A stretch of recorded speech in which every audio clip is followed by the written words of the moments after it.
আজকে আমাদের 5টি আপিল শুনানি হয়েছে এবং শুনানি অন্তে মাননীয় নির্বাচন কমিশন আপিলেট ট্রাইব্যুনাল 5টি মনোনয়ন বৈধ ঘোষণা করেছেন।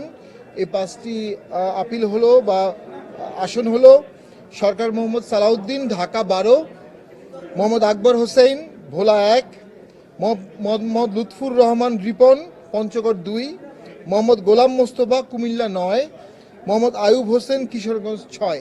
এই 5টি মনোনয়ন আজকে বৈধ ঘোষণা করা হয়েছে। আমাদের এ পর্যন্ত আমরা 30টি আপিল শুনানি করেছি। 30টি আপিলের মধ্যে আমাদের 25টি আপিল গ্রহণ হয়েছে, 5টি আপিল গ্রহণ হয়নি। এই 5টি আপিলের বিরুদ্ধে আমরা উচ্চ আদালতে যাচ্ছি। আমরা মনে করি ইলেকশনের একটা ট্রেন্ড শুরু হয়ে গেছে। নির্বাচন কমিশনে মনোনয়ন জমা দেওয়ার তারিখ, মনোনয়ন যাচাই বাছাইয়ের তারিখ, আপিলের তারিখ, এগুলো এই ট্রেনের অগ্রযাত্রার ফসল। যদিও দেশের আইনশৃঙ্খলা পরিস্থিতি এখনও অত্যন্ত নাজুক, যদিও এখন আমরা মনে করি পুলিশ প্রশাসন রাজনৈতিক দলগুলো পরিপূর্ণভাবে এখনও ভোটের জন্য প্রস্তুত না। মানুষের মধ্যে আতঙ্কের ছাপ দেখা যাচ্ছে, মব এখনও দৃশ্যমান অ্যান্ড র্যামনেন্ট। আমরা মনে করি এই পরিস্থিতির উত্তরণ ঘটাতে হবে, না হলে একটি লো কাস্টের লো ম্যান্ডেটের নিকৃষ্ট ভোট হতে পারে। তার জন্য সবচেয়ে বেশি গুরুত্বপূর্ণ সেটি হচ্ছে মব, মিছিল, হামলা, ঘেরাও, এই কর্মসূচিগুলো বন্ধ করা। ইলেকশন পিরিয়ডে প্রার্থী ভোট চাবে, সেটাও 22 তারিখের পরে।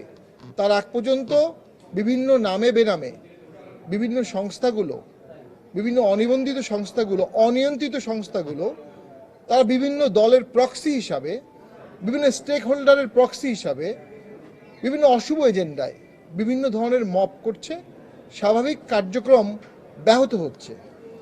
এই স্বাভাবিক কার্যক্রম ব্যাহত হওয়ার দায় তাদেরকে নিতে হবে এবং সেটা ইলেকশনে ব্যবস্থাপনায়ও কিছুটা ঘাটতির সৃষ্টি করছে এবং সরকার এবং নির্বাচন কমিশনের কিছুটা দুর্বলতা প্রকাশ পাচ্ছে।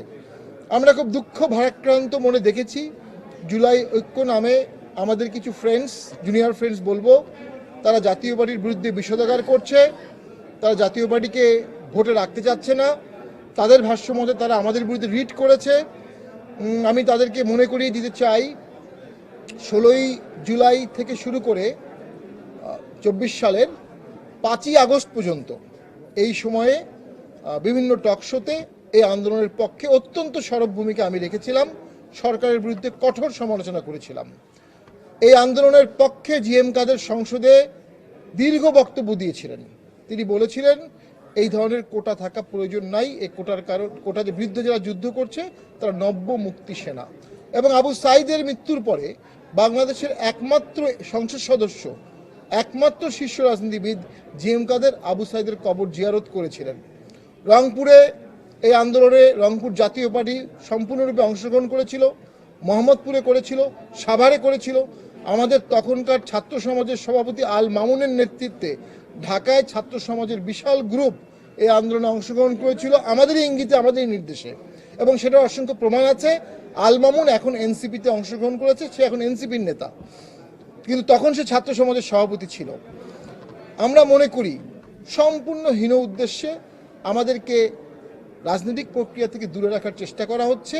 এর ভিতরে দেশের ধ্বংসের, গণতন্ত্র ধ্বংসের, ঐক্যমত ধ্বংসের, সার্বভৌমত্ব ধ্বংসের বিশাল ষড়যন্ত্র অন্তর্নিহিত।